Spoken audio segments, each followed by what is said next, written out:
Assalamualaikum warahmatullahi wabarakatuh. Di sini kami akan menjelaskan tentang pasar persaingan tidak sempurna monopsoni. Sebelum memulai materi, ada baiknya kami perkenalan dulu. Perkenalkan, nama saya M. Arif Gilang Ramadan.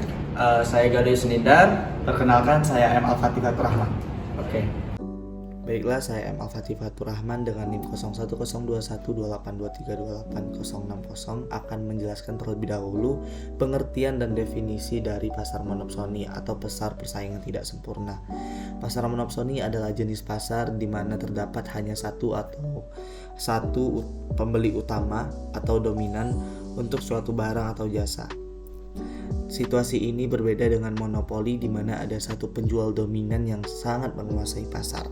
Nah, menurut buku pengantar teori mikroekonomi karya Saudara Sukirno, monopsoni muncul ketika hanya terdapat satu pembeli besar yang mendominasi pasar, sehingga pembeli tersebut memiliki kekuatan untuk mempengaruhi harga barang atau jasa yang dibelinya. Ini biasanya terjadi pada pasar tenaga kerja di suatu daerah atau di kawasan industri tertentu, di mana hanya ada satu perusahaan yang menyerap sebagian besar tenaga kerja yang tersedia, atau pada pasar komoditas tertentu di mana hanya ada satu pembeli utama. Baiklah, saya akan menjelaskan atau memberikan contoh kasus dari pasar monopsoni beserta karakteristiknya.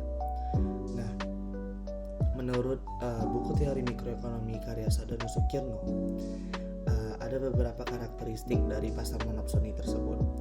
Pertama adalah pembelinya tunggal atau single buyer. Kedua, penawaran barang atau faktor produksi yang terbatas. Ketiga, kendali harga atau pembeli, buyer's price control. Selanjutnya adalah efisiensi produksi yang rendah karena tidak adanya motivasi dari perusahaan tersebut karena tidak memiliki persaingan. Dan yang terakhir adalah kurangnya inovasi dari perusahaan-perusahaan. Nah, saya ingin memberikan contoh kasus dari pasar persaingan tidak sempurna atau monopsoni ini. Di banyak kota kecil atau daerah terpencil mungkin hanya ada satu perusahaan atau perusahaan besar yang mempekerjakan sebagian besar tenaga kerja, misalnya tambang ataupun pabrik-pabrik besar. Nah, dalam situasi ini, perusahaan menjadi satu-satunya pilihan bagi warga sekitar untuk bekerja di sana. Contoh, di kota-kota tambang di Indonesia ataupun di negara lain, perusahaan pertambangan besar seperti tambang batu bara ataupun emas seringkali menjadi satu-satunya pembeli harga tenaga kerja. Para pekerja di daerah pertambangan tersebut sulit untuk menemukan alternatif lain untuk bekerja, sehingga perusahaan. Assalamualaikum warahmatullahi wabarakatuh. Perkenalkan, saya Gadis Nidar. Di sini saya akan menjelaskan tentang pasar persaingan tidak sempurna, monopsoni. Tapi di sini saya akan menjelaskan lebih pada perbedaan antara pasar kompetitif dan pasar monopsoni itu tersendiri.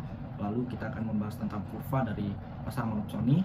Lalu kita akan membahas lagi tentang faktor penentu dari kekuatan pasar monopsoni. Pertama, kita harus mengerti dulu apa perbedaan dari pasar kompetitif dan pasar monopsoni.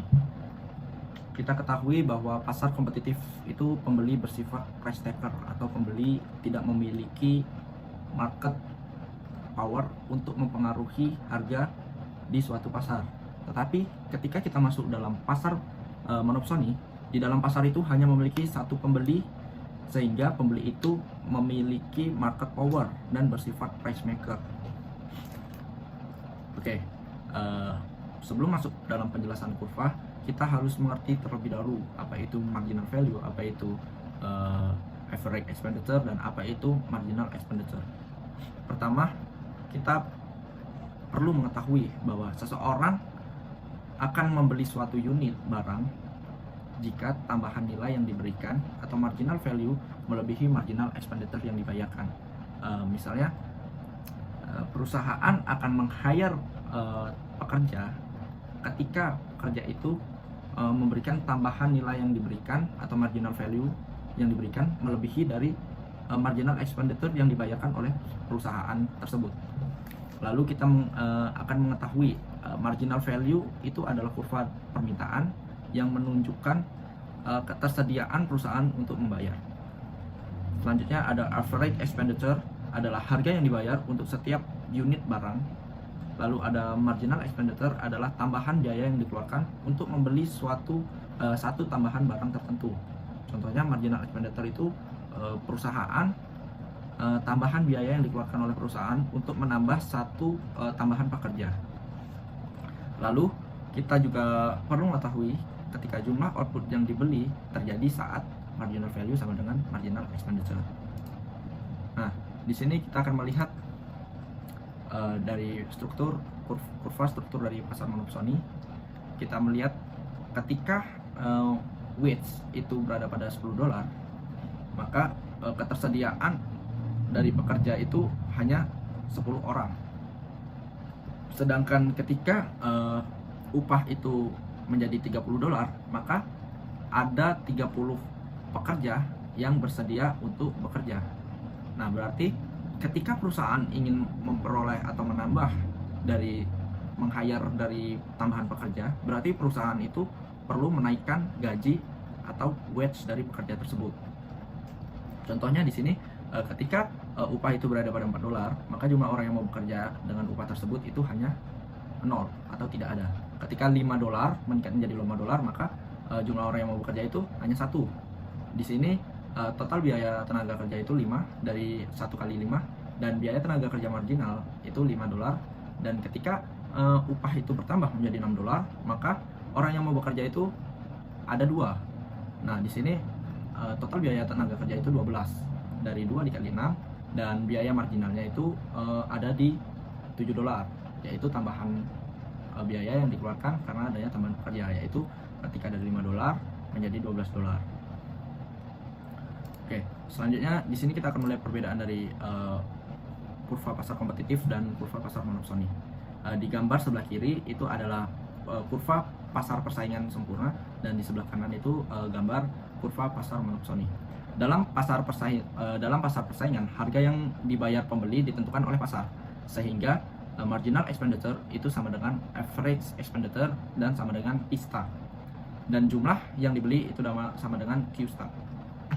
Pada pasar monopsoni, kurva AE itu adalah kurva supply perusahaan, karena menunjukkan berapa harga yang harus dibayar per unit. Karena kurva AE itu naik, kurva marginal expenditure akan berada di atas kurva average expenditure.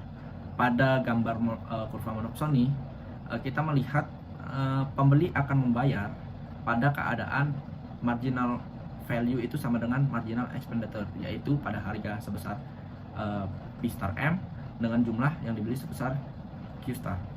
Oke, kita lihat ketika ME sama dengan ketika MV sama dengan ME, kita tarik ke bawah, itu akan mendapatkan Q star. Ketika kurva supply itu bersinggungan, ketika ME dan MV ditarik ke bawah dan bersinggungan dengan kurva supply, kita tarik ke kiri, maka kita akan mendapatkan wage atau jumlah biaya yang akan gaji yang akan dikeluarkan oleh perusahaan untuk membayar seorang atau pekerja. Oke, selanjutnya di sini kita memiliki deadweight loss dari monopsoni. Gambar di samping pada pasar tenaga kerja pertambangan dengan satu pembeli. Di sini perusahaan tambang itu hanya satu-satunya di suatu daerah, sehingga bersifat monopsoni. Dalam keadaan pasar persaingan, P price sama dengan marginal value, yaitu pada tingkat upah $12. Pada persaingan monopsoni, price itu lebih kecil daripada marginal value, yaitu pada keadaan marginal expenditure sama dengan marginal value, di mana tingkat upahnya itu berada pada $8. Nah, di dalam keadaan ini deadweight loss-nya dari pasar monopsoni itu sebesar F plus G. Oke, di sini kita akan mengetahui apa dari penentu monopsoni power itu. Seperti halnya monopoli power, penentu dari monopsoni power itu ada 3. Yang pertama, elastisitas penawaran. Semakin elastis, maka semakin lemahnya monopsoni powernya. Terus yang kedua itu ada jumlah pembeli dalam suatu pasar. Semakin banyak jumlah pembeli dalam suatu pasar, maka semakin lemah monopsoni power. Selanjutnya itu adalah interaksi antar pembeli. Jika persaingan antar pembeli sangat ketat, monopsony power akan lemah walaupun jumlah pembeli dalam pasar sedikit. Nah, mungkin tambahan informasi, pasar di mana hanya ada satu pembeli dan satu penjual itu disebut bilateral monopoli. Oke, mungkin hanya itu yang bisa saya jelaskan. Lebih dan kurangnya saya mohon maaf. Semoga penjelasan dapat dimengerti dengan mudah. Terima kasih. Oke, baiklah. Perkenalkan, nama saya M. Arif Gilang Ramadan dengan NIM 01021382328153. Di sini saya akan membahas dampak monopsoni terhadap tenaga kerja dan pasar tenaga kerja, kebijakan dan regulasi pemerintah, dan juga kesimpulan dan rangkuman. Baiklah, di sini saya akan membahas dulu dampak monopsoni pada tenaga kerja dan pasar tenaga kerja itu cukup signifikan. Ada beberapa di antaranya. Yang pertama, upah yang lebih rendah. Dalam situasi monopsoni, perusahaan besar yang mendominasi pasar tenaga kerja memiliki kekuatan untuk menentukan upah yang kurangnya kompetisi dari perusahaan lain. Akibatnya, perusahaan cenderung menetapkan upah yang lebih rendah daripada upah yang terjadi di dalam kondisi pasar persaingan sempurna. Dalam persaingan sempurna, pekerja memiliki lebih banyak pilihan perusahaan sehingga upah cenderung lebih kompetitif. Di sisi lain, dalam monopsoni, pekerja memiliki sedikit pilihan sehingga perusahaan monopsoni bisa membayar mereka dengan upah minimum yang tetap menguntungkan bagi perusahaan itu. Yang kedua, jumlah tenaga kerja yang lebih sedikit. Karena monopsoni cenderung menetapkan upah rendah, hal ini menyebabkan penawaran tenaga kerja menjadi lebih rendah daripada yang terjadi dalam persaingan pasar sempurna. Dan dengan hal ini, pekerja tidak terdorong untuk bekerja di perusahaan dengan upah rendah, sehingga jumlah tenaga kerja yang dipekerjakan dalam monopsoni itu biasanya lebih rendah dibandingkan pasar yang kompetitif. Hal ini disebabkan alokasi tenaga kerja yang tidak efisien di tenaga kerja karena adanya tenaga kerja yang seharusnya bekerja namun memilih tidak bekerja atau bekerja di sektor informal akibat rendahnya kompensasi. Yang ketiga, pengurangan kesejahteraan pekerja. Upah yang lebih rendah tidak hanya mempengaruhi pendapatan pekerja, tetapi juga kesejahteraan mereka secara keseluruhan. Rendahnya upah menyebabkan keterbatasan akses pekerja terhadap kebutuhan dasar seperti pendidikan, kesehatan, dan perumahan yang layak. Selain itu, pekerja dengan upah yang rendah memiliki daya beli rendah, yang berdampak juga di dalam kualitas hidup mereka. Dengan kata lain, menimbulkan efek berganda seperti meningkatnya ketidaksetaraan pendapatan dan juga kemiskinan di dalam masyarakat. Nah, dari yang aku jelaskan tadi, pemerintah juga harus memiliki peran penting dalam menangani monopsoni di dalam pasar tenaga kerja untuk mengurangi dampak negatif tersebut, seperti upah rendah, kesejahteraan pekerja yang menurun, dan lain-lain. Jadi ada beberapa kebijakan yang harus diterapkan untuk mengurangi dampak negatif yang tadi. Yang pertama, yaitu regulasi upah minimum. Pemerintah dapat menetapkan upah minimum untuk mencegah perusahaan monopsoni membayar upah yang terlalu rendah. Hal ini membantu meningkatkan kesejahteraan pekerja dan mengurangi kesenjangan di dalam upah. Yang kedua, peningkatan persaingan pasar. Pemerintah bisa mendorong lebih banyak perusahaan masuk ke dalam pasar, memberikan insentif pajak, kemudahan perizinan, ataupun bantuan untuk usaha kecil. Dengan banyaknya perusahaan, daya tawar peningkatan pekerja dan menjadi lebih kompetitif. Yang ketiga, yaitu peningkatan mobilitas tenaga kerja. Dengan membangun infrastruktur dan juga akses transportasi, pemerintah mempermudah pekerja untuk mengakses berbagai pilihan pekerjaan, mengurangi ketergantungan pada suatu perusahaan yang bersifat monopsonis. Nah, yang keempat, pemeriksaan dan penegakan hukum tenaga kerja. Pemerintah bisa memperketat pengawasan dan memastikan juga perusahaan mematuhi standar tenaga kerja yang adil, termasuk dalam hal upah, kondisi kerja, dan juga hak-hak pekerja. Nah, dengan langkah-langkah yang tadi, pemerintah bisa mengurangi dampak negatif monopsoni dan menciptakan pasar tenaga kerja yang lebih adil dan seimbang.